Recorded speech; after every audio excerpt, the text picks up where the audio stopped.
जब आप ये करते हैं कि हर साल पेपर लीक होगा और 22,80,000 स्टूडेंट्स इससे प्रभावित होंगे इस करप्शन से, तो आप साफ सीधे रूप से ये कह रहे हैं कि वो परिवार जो अपना पेट काट करके सालों साल अपने परिवार की तमाम जमा पूंजी अपने बच्चों की शिक्षा में लगा देते हैं, प्राइवेट कोचिंग इंस्टीट्यूशंस को फंड करने में, उनको पैसा खिलाने में लगा देते हैं ताकि कुछ ना कुछ करके उनके बच्चे डॉक्टर बन जाएं, इंजीनियर बन जाएं, किसी अच्छे पद पे चले जाएं और उनके परिवार का भविष्य सुधर जाए, उनके बच्चों का भविष्य सुधर जाए।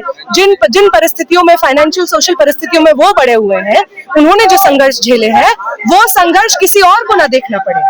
ये जो फंडामेंटल उम्मीद है जिसके बेसिस पे कोई भी इंसान मेहनत करता है, 12वीं के बाद अपनी आंखें फोड़ करके 12-12, 14-14 घंटे पढ़ाई करके एग्जामिनेशन के लिए प्रिपेयर करता है, आप साफ सीधे रूप पे ये कह रहे हैं कि ना तुम्हारी मेहनत का कोई मतलब है, ना तुम्हारे पेट काट करके अपने बच्चों को पढ़ाने का कोई मतलब है, ना तुम्हारा 12-12 घंटे पढ़ाई करने का कोई मतलब है, क्योंकि नीट तो उसका क्लियर होगा जिसके जेब में उसका एक सोर्स होगा कि वो पेपर कैसे लीक हो सकता है। वो प्राइवेट कोचिंग माफिया जो आज के समय में पब्लिक एजुकेशन को ध्वस्त करने का एक सिस्टम और प्राइवेट कोचिंग माफिया को रिप्लेस करने का सिस्टमैटिकली जो चल रहा है, एनईपी जैसे पॉलिसीज, वीबीएसई जैसे पॉलिसीज पूरी तरीके से पब्लिक एजुकेशन सिस्टम को ध्वस्त करना चाहते हैं और वो चाहते हैं कि इसी तरीके का प्राइवेट कोचिंग माफिया पूरी तरीके से हिंदुस्तान में एजुकेशन सिस्टम को टेक ओवर कर ले और ये प्राइवेट कोचिंग माफिया साफ सीधे रूप में इसी तरीके का करप्शन को रिजल्ट करता है। ये प्राइवेट कोचिंग माफिया साफ सीधे रूप में अलग अलग लोकल लेवल पे, स्टेट लेवल्स पे इलेक्शंस में भाजपा को फंड करता है।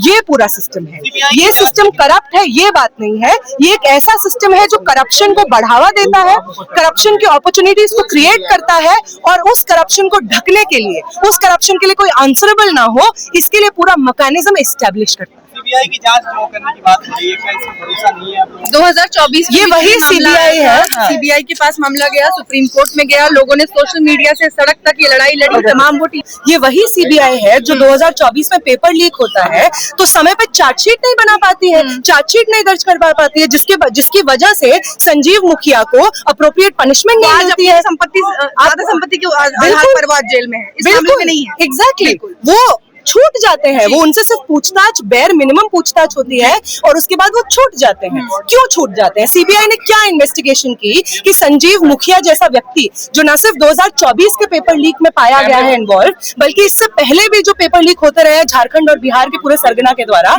उसमें इन्वॉल्व पाया गया है। अब संजीव मुखिया को आइडेंटिफाई नहीं कर पाए, ये कैसे पॉसिबल है कि अभी आप ये कह रहे हैं कि हमने एग्जाम में हमसे गलती हो गई, अभिषेक सिंह कहते हैं जो डीजी एनटीए के, और हम मानते हैं गलती हो गई इसलिए हम लोग री एग्जाम करवा रहे हैं, हम फीस नहीं लेंगे और सेंटर्स भी सेम रखेंगे।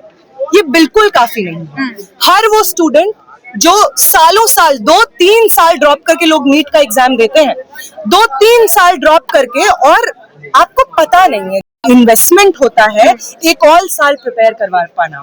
किसी भी स्टूडेंट के लिए 2 से 3 लाख एक साल प्रिपरेशन में लग जाते हैं।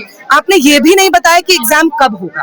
जब एग्जाम से जेईई का पेपर हो या नीट का पेपर हो, जब एग्जाम से 1 महीना पहले बचा होता है तो स्टूडेंट कोई पढ़ाई नहीं करता है, सिर्फ क्वेश्चन पेपर्स लगाते हैं। जब 2 महीना बचा होता है, जो मेन टॉपिक्स होते हैं सिर्फ उनको पढ़ते हैं और किसी चीज को नहीं पढ़ते हैं। 5-6 महीना होता है तो क्रैश कोर्स करते हैं ताकि सारे टॉपिक्स छोटे छोटे कवर हो जाए जो पिछले साल में आए हैं। तो एग्जामिनेशन का प्रिपरेशन नीट और जेईई जैसे हाईली कॉम्पिटिटिव एग्जामिनेशन के लिए किस तरह से होता है ये इनको शायद पता नहीं है, इसलिए लोग कह रहे हैं कि एग्जामिनेशन आज से पहले 17, 19, 24 और अब 26 जब भी इस तरीके के मामले सामने आए, छोटे मोटे लोगों को पकड़ा गया और इस बात का पूरा हल्ला मचाया गया कि 2 लोग पकड़े गए, जैसे अभी हो रहा है। मीडिया ने आपको लगातार ये दिखाया कि 2 लोग राजस्थान से पकड़े गए, यहाँ से ये लोग उठा लिए गए।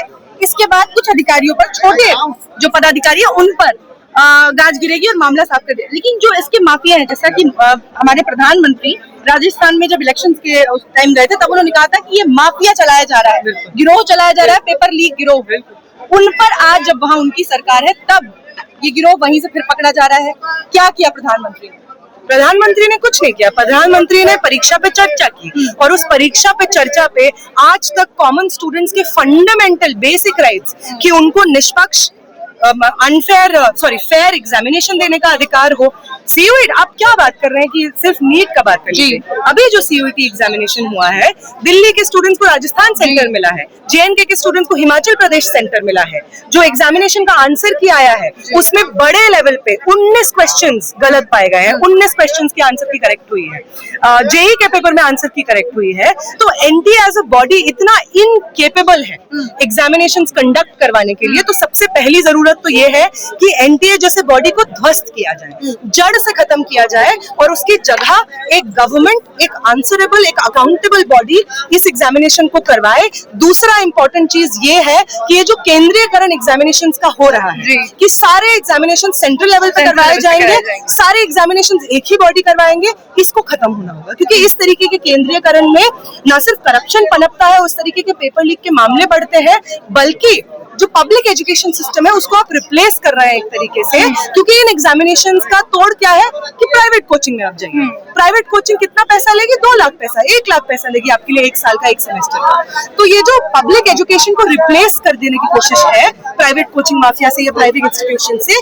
इसको भी खत्म करने की जरूरत है। इसमें सबसे कह रहे हैं ये पूरी जो प्रणाली है इसको खत्म किया जाना चाहिए, आप भी उससे सहमत हैं? बिल्कुल बिल्कुल सहमत है उनका। ये तो लंबे समय से अलग अलग स्टेट्स में ये डिमांड रहा है कि जो एजुकेशन और हेल्थ का जो एक कॉन्करेंट लिस्ट में, एक स्टेट लिस्ट में आता है कायदे से। मेहनत के बाद, बहुत सोचने समझने के बाद एक ऐसा सिस्टम एस्टैब्लिश कर दिया है जिस सिस्टम में बीजेपी के जो लोग लंबे समय से पेपर लीक करवाने के पूरे सरगना में शामिल रहे हैं उनको बचाया जा सकता है।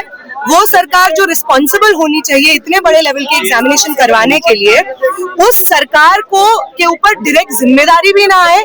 इस चीज का सिस्टम पूरी तरीके से एस्टैब्लिश हो चुका है। कैसे एस्टैब्लिश हो चुका है? पहले तो वो जो इस तरीके के इंपॉर्टेंट एग्जामिनेशंस हैं उनका भयंकर लेवल पे केंद्रीयकरण करते हैं कि जितने भी एग्जामिनेशंस हैं सब सेंट्रल लेवल पे होंगे, सब सीयूईटी से होंगे, यूजीसी नेट से होंगे, पीएचडी का एग्जाम भी यूजीसी नेट से होगा, सारा पीजी यूजी का एडमिशन सीयूईटी से होगा, नीट का एग्जामिनेशन अपने हाथ में ले लिया, जेई का एग्जामिनेशन अपने हाथ में ले लिया और सब एग्जामिनेशन एक ही संस्था कराएगी और वो संस्था यूजीसी नहीं होगी। यूजीसी क्यों नहीं होगी?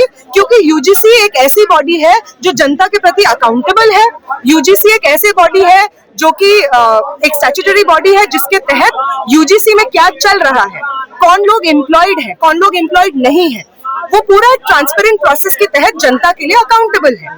लेकिन एनटीए, अगर आप एनटीए को खुद देखेंगे, उसकी वेबसाइट पे जाकर के पढ़ेंगे कि वो क्या बॉडी है, तो वो एक सोसाइटीज रजिस्ट्रेशन एक्ट के तहत पे रजिस्टर्ड है। कोई स्टैट्यूटरी, कोई कॉन्स्टिट्यूशनल, कोई सरकारी बॉडी नहीं है। तो किसी भी तरीके से वो जनता के प्रति अकाउंटेबल नहीं है। तो इससे क्या हो गया? इससे ये हो गया कि जब पेपर लीक होगा तो वो शिक्षा मंत्रालय की जिम्मेदारी नहीं रह गई। वो बोल सकते हैं कि भाई ये तो एनटीए ने करवाया है, एनटीए तो हमारे अंडर नहीं आता, एनटीए तो एक प्राइवेट बॉडी है, वो करवा रही है अपना एग्जामिनेशन। आपने साफ सीधे रूप से जो डायरेक्ट रिस्पॉन्सिबिलिटी आपकी होनी चाहिए आपने उससे पल्ला झाड़ लिया। दूसरी चीज आपने क्या की? एनटीए एक ऐसी बॉडी है जहां पे एक क्लोज्ड बॉडी है, एक ऐसी बॉडी है जो बेयर मिनिमम परमानेंट स्टाफ पे फंक्शन करती है और हर एग्जामिनेशन करवाने के लिए वो एडहॉक बेसिस पे अलग अलग संस्थानों की मदद लेती है एग्जामिनेशन करवाने के लिए। इससे क्या होता है कि हर एग्जामिनेशन को जब आप इतने गैर जिम्मेदार और एडहॉक बेसिस पे करवाएंगे तो आप एक ऐसे बॉडी के साथ में, ऐसे सिस्टम के साथ में फंक्शन कर रहे होंगे जिसमें करप्शन के चांसेस बढ़ जाते हैं। और हमारे देश में ऑलरेडी एक मैकेनिज्म मौजूद है जिसके तहत लगातार संजीव मुखिया जैसे लोगों का नाम आता है। सिस्टमैटिकली पेपर लीक इस देश में होते हैं जिसमें बार बार सत्ता के साथ जुड़े हुए लोग आपको पाए जाते हैं। इस वक्त कौन अरेस्ट हुआ है? दिनेश बेनीवाल अरेस्ट हुआ है। कौन है वो वहाँ पे भाजपा के साथ जुड़ा हुआ है और भाजपा का ये कहना कि अरे हमने उसको किसी इंपॉर्टेंट पद पे नहीं रखा है, इसका क्या मतलब है? आपके एमएलए उनको हैप्पी बर्थडे बोल रहे हैं सोशल मीडिया पे, वो आपके अलग अलग मंत्रियों के साथ में फोटो खिंचवा के अपने सोशल मीडिया पे डाल रहे हैं। पूरा संरक्षण उनको आपकी सरकार का हासिल है और अभी हाल ही में उनके परिवार के 4 लोगों ने नीट का एग्जाम देकर के क्लियर किया है। इस साल उनके खुद के बेटे ने नीट का एग्जाम दिया है। पिछले बार क्या हुआ था 24 में जब इसका इंक्वायरी हुआ था, पिछले बार भी जो जय झालावाड़ ट्रस्ट है वहां पे राजस्थान में, उसके साथ में लिंक्स पाए जाते हैं पेपर लीक के। जहाँ पे एग्जामिनेशन होता है वो जय झालावाड़ ट्रस्ट के अंदर आता है एग्जामिनेशन सेंटर, और जय झालावाड़ ट्रस्ट भाजपा के अलग अलग लोगों के साथ में, आरएसएस के अलग अलग लोगों के साथ में एसोसिएटेड रहता है, अलग अलग समय पे चुनाव के वक्त में फंडिंग करता रहा है, और ये सेंटर में आता है 2024 के चुनाव में राजस्थान में।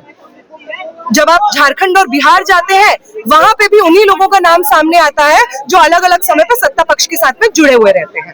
तो ऐसा क्यों होता है कि वो लोग जो जनता का प्रतिनिधित्व करते हुए जनता के हित में सोचने के लिए चुने गए हैं वो अलग अलग समय पे पेपर लीक में पाए जाते हैं। ऐसा इसलिए होता है क्योंकि education is no more a fundamental right.